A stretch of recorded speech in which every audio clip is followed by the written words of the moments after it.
Narito tayo ngayon upang matunghayan ang napakainit, nagbabaga, talaga namang pinag-uusapan at latest na inaabangan ng lahat.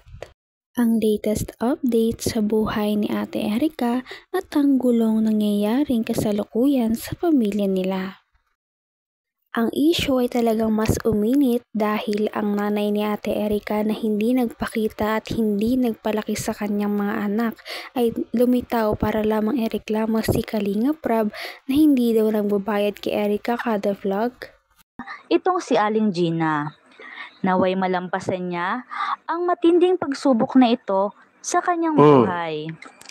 Para sa karagdagang detalye at paglilinaw ng iba pang aligasyon, ay pakinggan at panoorin sa live program ni Kuya Val Santos Matubang. Magandang gabi mga kalingap. Ayan po ha mga kaibigan, ito po hindi po ito pangkaraniwang problema. Sapagkat, saan ka makakita mga kaibigan? Saan ka makakita na isang vlogger, binablog yung anak mo, ni singkong duling, walang binibigay? Hindi pwede yan ganon. Ha? Hindi pwede po.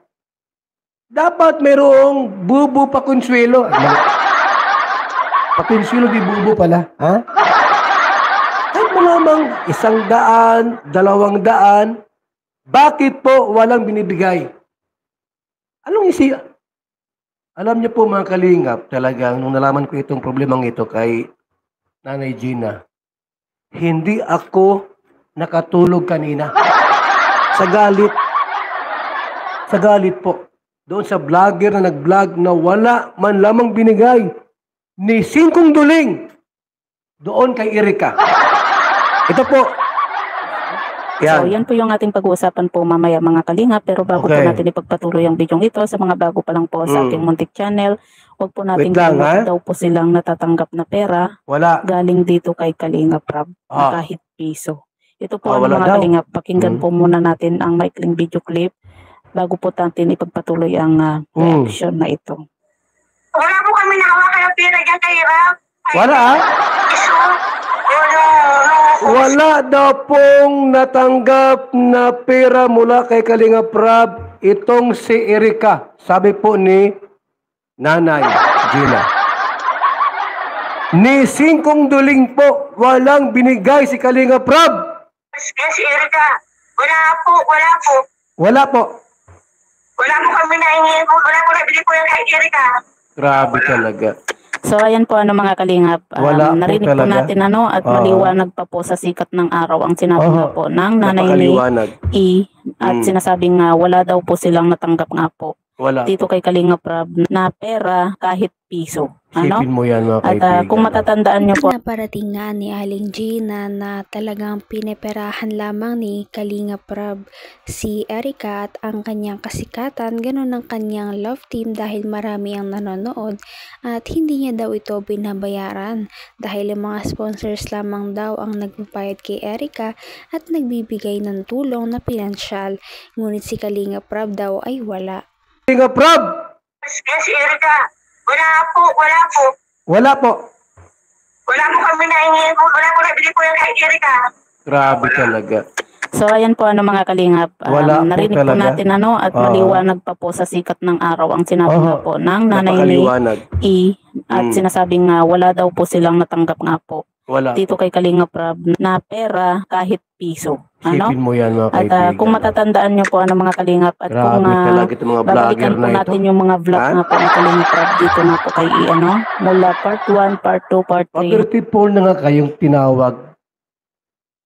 Kami po mga nasa gobyerno, di ba kami nagkialam sa mga vlogger na yan? At sabi nga namin, okay naman, nakakatulong sa gobyerno.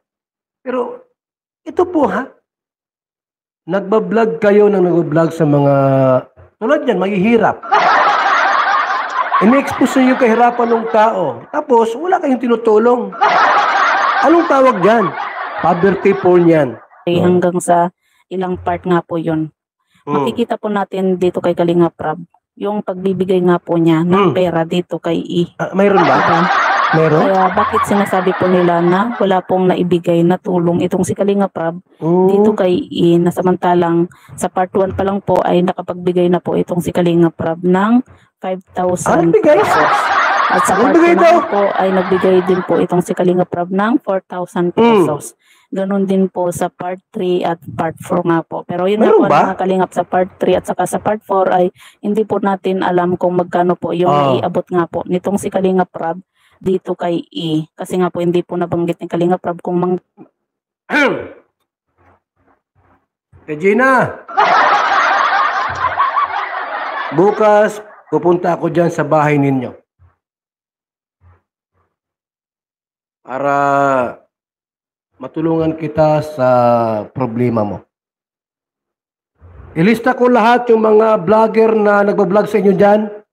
Itutulpo natin. Ha? Akong bahala sa gastos. Lahat ng reklamo mo, sabihin mo sa akin bukas. At lahat ng mga vlogger dyan, narinig ko ata may narinig kang Bombay ay Kuya Ruben. Kasama yan sa kaso. Talagang aaksyonan daw ito ni Kalingap Val Santos Matubang at hindi niya ito papalagpasin dahil nga lumapit sa kanya si Aling Gina na talaga namang nanay ni Ate Erica na hindi talaga nagpakita simula noong ito ay bata. Ngunit ito pa rin ay kanyang pauunlakan at talagang pupuntahan para alamin ang nangyari. Ben, kasama yan sa kaso.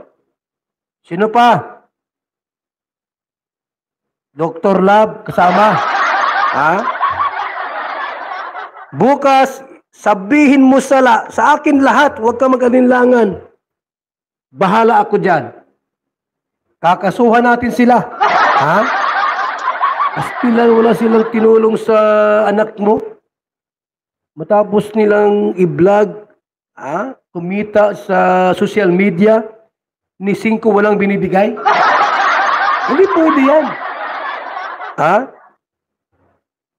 Nasaan yung mga records natin dyan? Wala ba dyan mga records na nagbibigay si Kalinga Prab? Baka naman may nagbinigay dito at madadali tayo. May nag-comment. Kuya Bal, nagbigay si Kalinga Prab bawat vlog. Meron palang binibigay. Paano ito? Baka tayo matalo sa kaso. Bawat vlog ni Kalinga Prab kay Erica, tumatanggap ng 5,000. Minsan 4,000. Ay bayad na! Wala na! Talo tayo dito pagayaan. At saka Kuya Bal, may mga grocery pa. Patay kang bata, kang ini at Ate Gina! Paano manalo tayo nito? May nag-comment dito.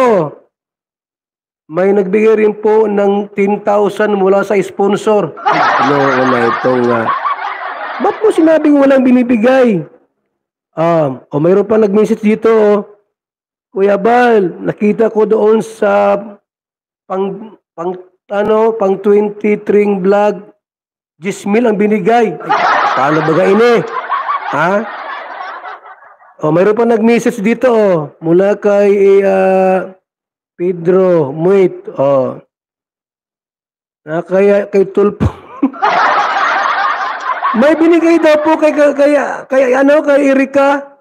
Lahat ng binigay po, umabot daw po ng lahat ng binigay sa loob ng ilang buwan, 4 na buwan kalahati, inabot po ng 800,000 pesos. Ang laki naman ang binigay nito. Kasama raw po ang mga package, ang mga sponsor, pera at sweldo. Grabe talaga ang mga revelasyong nalaman natin sa video na ito. Ano na kaya ang mangyayari sa pamilya ni Ate Erica?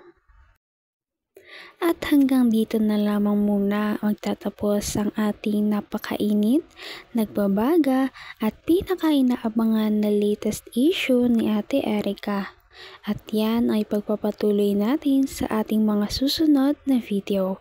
Hanggang sa muli, maraming salamat sa panonood. Bye!